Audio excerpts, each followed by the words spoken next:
Hi friends, welcome back to my channel. ಎಲ್ಲರೂ ಹೇಗಿದ್ದೀರಾ? ಚೆನ್ನಾಗಿದ್ದೀರಾ ಅಂತ ತಿಳ್ಕೊಂಡಿದ್ದೀನಿ. ಬನ್ನಿ, ನಾನಿವತ್ತು ಒಂದು ರೆಸಿಪಿನ ನಿಮ್ಮ ಜೊತೆ ಶೇರ್ ಮಾಡ್ತಾಯಿದ್ದೀನಿ. ಅದೇನಪ್ಪ ಅಂತಂದರೆ ಕಾಯಿ ಬರ್ಫಿ ಮಾಡ್ತಾಯಿದ್ದೀನಿ. ಅದು ಯಾವ ರೀತಿ ನಮ್ಮನೇಲಿ ನಾನು ಮಾಡ್ತೀನಿ ಅಂತ ನಿಮ್ಮ ಜೊತೆ ಶೇರ್ ಮಾಡ್ತೀನಿ. ಅದಕ್ಕೆ ತೆಂಗಿನ ತುರಿ ತೊಗೊಂಡಿದ್ದೀನಿ. ನಾನು ಈ ಕಪ್ಪಲ್ಲಿ 2 ಕಪ್ಪಷ್ಟು ತೆಂಗಿನ ತುರಿ ತೊಗೊಂಡಿದ್ದೀನಿ. ಇಲ್ಲಿ ಅದೇ ಅಳತೆಯಲ್ಲಿ 1.5 ಕಪ್ಪಷ್ಟು ಸಕ್ಕರೆ ಹಾಕ್ಕೋತಾ ಇದ್ದೀನಿ. ಇವಾಗ ನಾನು ಅಲ್ಲಿ ಒಂದು ಕಡಾಯಿ ಇಟ್ಕೊಂಡಿದ್ದೀನಿ. ಆ ಕಡಾಯಿಗೆ ಸಕ್ಕರೆ ಹಾಕ್ಕೋತಾ ಇದ್ದೀನಿ. ಸಕ್ಕರೆ ಪಾಕ ಮಾಡ್ಕೋಬೇಕು. 1.5 ಕಪ್ಪಷ್ಟು ಸಕ್ಕರೆ ಹಾಕ್ಕೋತಾ ಇದ್ದೀನಿ. ನಾನು ಇದೇ ಕಪ್ಪಲ್ಲಿ ಒಂದು ಅರ್ಧ ಕಪ್ಪಷ್ಟು, 1/4 ಕಪ್ಪಷ್ಟು ನೀರು ಹಾಕ್ಕೋತಾ ಇದ್ದೀನಿ.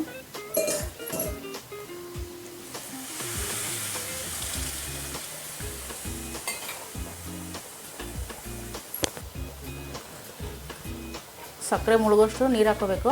ಇದು ಪಾಕ ಬರಬೇಕು.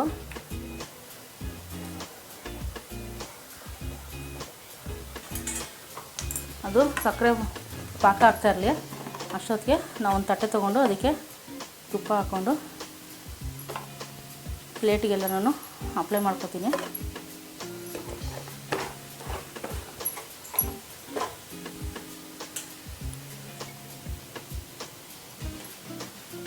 ಈ ಹಬ್ಬಗಳಲ್ಲಿ ತೆಂಗಿನಕಾಯಿ ಜಾಸ್ತಿ ಇರುತ್ತೆ, ದೇವ್ರಿಗೆಲ್ಲ ಹೊಡೆದಿರ್ತೀವಿ. ಮತ್ತು ತೆಂಗಿನಕಾಯಿ ಮನೇಲಿ ಹೆಚ್ಚಾಗಿ ಉಳಿದೋಗಿದ್ರೆ ಈ ಥರ ಸ್ವೀಟ್ ಮಾಡ್ಕೋಬೋದು. ಮಕ್ಳಿಗೆಲ್ಲರಿಗೂ ತುಂಬ ಇಷ್ಟ ಆಗುತ್ತೆ.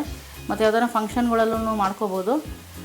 ಮತ್ತು ತಿನ್ಬೇಕನ್ನಿಸ್ದಾಗ್ಲೂ ಯಾವಾಗನ ಈ ಥರ ಬರ್ಫಿ ಒಂದು ಸತಿ ಟ್ರೈ ಮಾಡಿ, ಚೆನ್ನಾಗಿರುತ್ತೆ.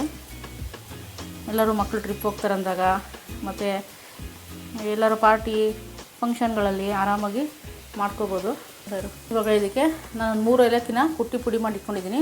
ಅದನ್ನು ಹಾಕ್ಕೊತಾ ಇದ್ದೀನಿ.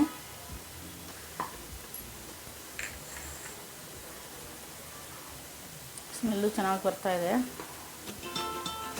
ಇವಾಗ ಇದಕ್ಕೆ ಕೊಬ್ಬರಿ ಏನು ತುರ್ಕೊಂಡಿದ್ದೀನಿ, ಸಿಪ್ಪೆ ತೆಗೆದು ತುರಿದಿಕ್ಕೋಬೇಕು. ಈ ಥರ ನೀವು ಬೇಕಾದ್ರೆ ಮಿಕ್ಸಿಲಿ ಒಂದು ಸತಿ ಕೂಡ ಆನ್ ಆ್ಯಂಡ್ ಆಫ್ ಮಾಡಿಕೊಂಡು ಮಿಕ್ಸಿಲಿ ಕೂಡ ಪೌಡ್ರ್ ಮಾಡ್ಕೋಬೋದು. ಇದು ತರ್ತರಿಯಾಗಿ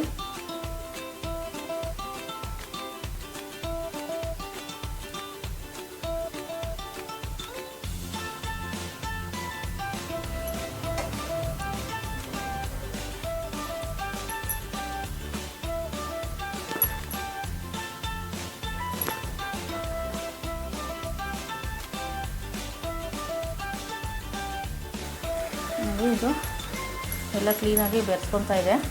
ನಾನು ಈ ಟೈಮಲ್ಲಿ ಈ ಕಪ್ಪಲ್ಲಿ ಒಂದು ಅರ್ಧ ಕಪ್ಪಷ್ಟು ಮಿಲ್ಕ್ ಪೌಡ್ರ್ ಆ್ಯಡ್ ಮಾಡ್ಕೊತಾ ಇದ್ದೀನಿ. ನೀವು ಬೇಕಾದ್ರೆ ಹಾಲನ್ನು ಕೂಡ ಉಪಯೋಗಿಸ್ಕೋಬೋದು.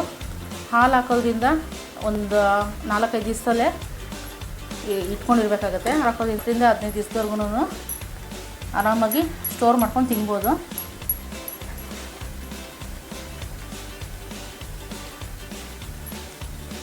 ಫುಲ್ಲೆಲ್ಲ ನೀಟಾಗಿ ಮಿಕ್ಸ್ ಮಾಡ್ಕೋಬೇಕು, ಒಂದು ಚೂರು ಗಂಟಿಲ್ದಂಗೆ.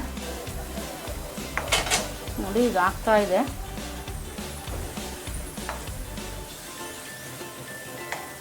ಎಲ್ಲ ಬಿಟ್ಕೊಂಡು ಬರ್ತಾಯಿದೆ.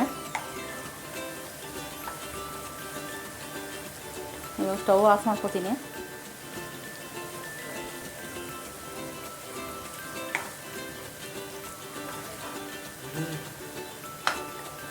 ಇವಾಗ ಇದನ್ನು ಒಂದು ಪ್ಲೇಟ್ಗೆ ಹಾಕ್ಕೋತಾ ಇದ್ದೀನಿ.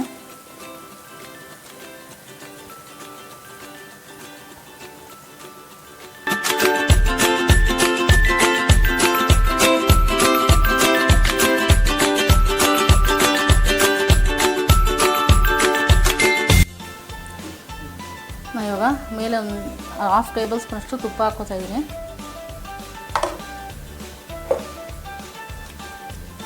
ಇದನ್ನ ಇವಾಗ ಕ್ಲೀನಾಗಿ ಸೆಟ್ ಆಗೋದಕ್ಕೆ ಬಿಡಬೇಕು. ಇದು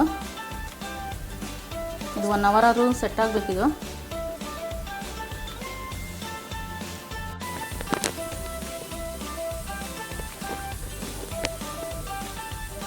ಇದೆಲ್ಲ ಸ್ವಲ್ಪ ಬಿಸಿ ಇರೋವಾಗಲೇ ನಮ್ಗೆ ಯಾವ ಶೇಪಿಗೆ ಬೇಕೋ ಆ ಶೇಪಿಗೆ ಮಾರ್ಕ್ ಮಾಡ್ಕೊಂಡು ಹೋಗಬೇಕು.